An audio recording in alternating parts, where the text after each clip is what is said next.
গরু অথবা ছাগল যেটাই হোক, আমাদের বয়সটা নির্ণয় করতে হবে। মাসালাটা হলো এরকম যে যদি উট হয় সেক্ষেত্রে আপনাকে ধর্তব্য হলো 5 বছর। 5 বছরের যদি কম হয় সেক্ষেত্রে উট কুরবানি করা জায়েজ হবে না।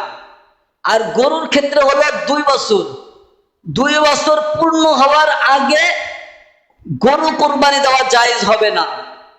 আর ছাগল যদি কেউ দিতে চান সেক্ষেত্রে আপনাকে 1 বছর পরিপূর্ণ থাকতে হবে। হ্যাঁ, এখানে একটা মাসআলা আছে।